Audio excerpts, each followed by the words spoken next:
Ya, dengan saudara ahli Profesor Dr. Agus Surono SAMK. Betul yang mulia. Lahir di Kendal 30 Agustus 70. Betul. Alamat Jalan Tugu Tanah Baru. Tugu Tanah Baru Townhouse. C1 nomor 5 Jalan Curug Agung nomor 27 Tanah Baru Depok. Betul yang mulia. Pekerjaan di sini banyak ya. Saya sebagai guru besar tetap di Fakultas Hukum Universitas Pancasila yang mulia. Agamanya apa Pak? Islam yang mulia. Agamanya Islam ya. Ini surat tugasnya. Ya, sebelum ahli memberikan pendapat terlebih dahulu, ahli ada hubungan apa dengan termohon? Termohon saya tidak ada hubungan yang mulia. Ada Ya, hubungan tidak. dengan saudara Peggy Setiawan? Tidak ada yang Tidak mulia. juga ya. Baik, ahli sebelum memberikan pendapat terlebih dahulu bersumpah. Silakan berdiri untuk bersumpah. Baik yang mulia.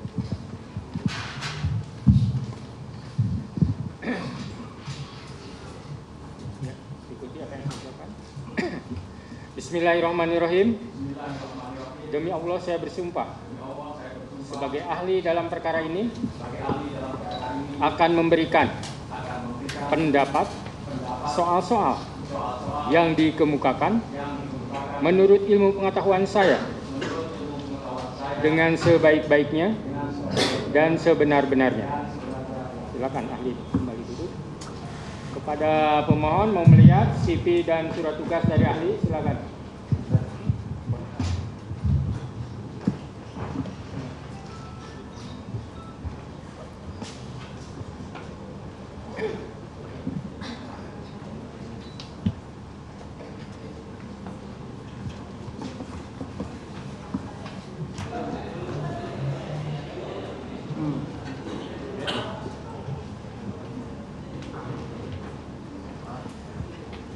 Ahli, ini sebagai ahli apa saudara dihadirkan? Sebagai ahli hukum pidana yang mulia. Hukum pidana, hukum acara pidana juga? Betul yang mulia. Ya, oke. Seperti yang kemarin, saya kembali mengulang pertanyaan. Apa itu pra-peradilan, ahli? Mohon izin yang mulia, jadi berdasarkan pasal 77 KUHP dan juga putusan MK nomor 21 2014, ada 3 ruang lingkup pra-peradilan. Ya. Yang pertama, sah atau tidak sahnya penangkapan, kemudian penahanan, kemudian penghentian penyidikan, penghentian penuntutan, juga berkaitan dengan penggeledahan dan penyitaan. Yang kedua adalah berkaitan dengan soal ganti rugi, permohonan ganti rugi dan rehabilitasi. Dan yang ketiga, berdasarkan putusan MK tersebut diperluas, termasuk juga adalah penetapan tersangka. Demikian yang mulia. Siapa saja yang berhak mengajukan pra-peradilan? Yang berhak mengajukan pra-peradilan tentu adalah pihak yang merasa dirugikan atas terkait dengan 3 objek tadi yang mulia.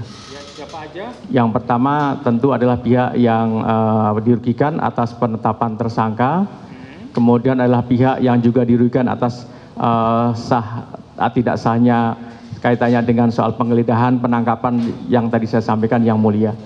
Jadi yang bersangkutan, keluarga dan Ya, betul yang mulia. siapa? PH berhak nggak penasihat hukumnya? PH kan mesti harus ada surat kuasa Ya, dari, kalau dia diberikan surat kuasa berhak tidak? ya dia mempunyai kewenangan untuk itu. Ya. Oke. Kapan seseorang bisa ditetapkan sebagai tersangka? Baik, mohon izin yang mulia. Jadi berdasarkan putusan Mahkamah Konstitusi dan juga berdasarkan norma yang ada di dalam KUHP, maka seseorang ditetapkan sebagai tersangka itu harus ada syaratnya. Apa itu? Syaratnya adalah pertama terpenuhinya ya minimal 2 alat bukti dalam tahapan penyidikan, dan dengan minimal 2 alat bukti tersebut maka seseorang atau yang diduga melakukan tindak pidana itu bisa ditetapkan sebagai tersangka. Jadi dasar untuk menetapkan tersangka itu adalah minimal 2 alat bukti sebagaimana dimaksud dalam pasal 184 ayat 1 KUHP. Demikian yang mulia. Minimal minimal 2 alat bukti bagi Ya. hakim pra-peradilan untuk menghitung minimal itu apakah menghitung secara kuantitatif atau juga kualitatif? Di dalam putusan MK tersebut adalah minimal 2 kuantitatifnya yang mulia. Kuantitatif yaitu berkaitan dengan 184 ayat 1 huruf A, 184 ayat 1 huruf B, atau 184 ayat 1 huruf C-nya. Ada 3 di situ yang mulia. Selama 2 itu terpenuhi, maka itu bisa dijadikan sebagai dasar untuk menetapkan tersangka. Demikian yang mulia. Seseorang ditetapkan jadi tersangka, apakah sebelumnya harus diperiksa terlebih dahulu atau bisa belakangan? Tidak harus yang mulia. Tidak harus. Ya, walaupun di dalam putusan MK itu di dalam pertimbangannya ada, tapi itu tidak mengharuskan. Jadi dasar untuk menetapkan seseorang menjadi tersangka itu adalah hanya mendasarkan pada 2 alat bukti yang tadi saya sebutkan. Demikian yang mulia. Seseorang dianggap sebagai pelaku ya, dianggap sebagai pelaku tapi tidak jelas keberadaannya sehingga ditetapkan menjadi DPO. Betul yang mulia. Syarat untuk ditetapkan jadi DPO itu gimana? Mohon izin yang mulia, syarat untuk didapatkan dari DPO itu dari DPO-nya yang mulia ya. Jadi DPO tentu di dalam biasanya dalam prosesnya ada katakanlah seperti contoh dalam putusan pengadilan menyebut bahwa seseorang itu menjadi DPO. Biasanya secara eksplisit itu dicantumkan berdasarkan pertimbangan dari hasil putusan pengadilan yang berkekuatan hukum inkrah, maka itu bisa saja dijadikan sebagai dasar untuk menetapkan hal tersebut. Kalau penyidik mau menetapkan DPO, apakah ada syarat-syaratnya? Ya, tentu kan sebelum sampai ke tahapan tersebut yang mulia, maka pasti seseorang yang DPO ini adalah tidak berada dalam kekuasaan si penyidik. Sehingga untuk menetapkan seseorang menjadi DPO itu tentu syarat-syaratnya adalah harus dipenuhi. Nah tentu syarat yang tadi saya sampaikan yang mulia, karena pasti seseorang ditetapkan sebagai DPO itu kan pasti dia bisa saja ditetapkan sebagai tersangka. Sehingga apakah terkait dengan DPO yang telah ditetapkan itu perlu ada syarat untuk adanya pemanggilan atau tidak? Dalam praktek yang mulia kan bisa saja ada beberapa kemungkinan. Kemungkinan yang pertama kan ketika seorang melakukan satu tindak pidana, ya kemudian dia ditangkap tangan kan tidak perlu ada pemanggilan. Nah, yang tidak tertangkap tangan. Nah, yang tidak tertangkap tangan tentu berbeda juga dalam prosesnya. Tentu kalau memang tidak tertangkap tangan, deliknya apa yang mulia? Kalau deliknya misalkan delik yang ada laporan terlebih dahulu dan seterusnya, maka biasanya melalui pemanggilan yang sah sebagaimana dimaksud dalam KUHP. Pemanggilan yang sah ya, yang tidak tertangkap tangan seperti itu. Berapa kali pemanggilan yang sah itu, Pak? Tentu minimal 2 kali yang mulia. Diatur di mana itu? Izin di KUHP ada yang mulia, pemanggilan yang sah. Selain di KUHP ada lagi? Ada tentu di peraturan-peraturan teknis yang lainnya yang mulia. Misalnya di Perkap. Di Perkap, kemudian di peraturan Jaksa Agung juga ada dan yang lainnya. Oke. Putusan pra-peradilan itu ada berapa macam yang ahli tahu? Izin yang mulia, sepengetahuan saya adalah putusan itu dikabulkan dan putusan itu ditolak yang mulia. Ada 2 aja? 2 klasifikasinya itu. Terkait dengan putusan gugur, putusan tidak dapat diterima, apakah mengenal seperti itu?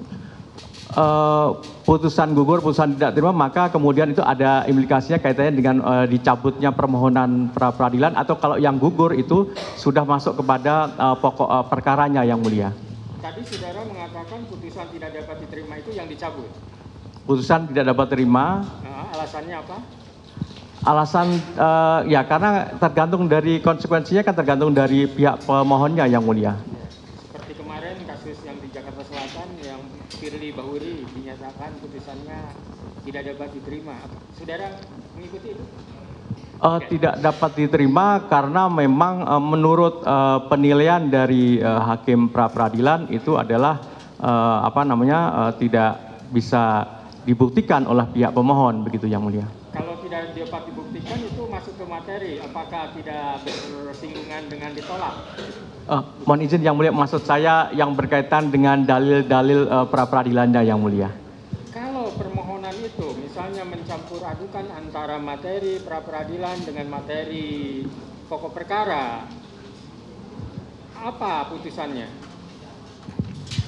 Tentu putusannya akan sebagaimana saya kembali mengacu ke pasal 2 ya 2 Perma nomor 4 2016 yang mulia, bahwa di dalam perma tersebut berkaitan dengan penetapan seorang menjadi tersangka dalam pra-peradilan itu hanya berkaitan dengan aspek formilnya.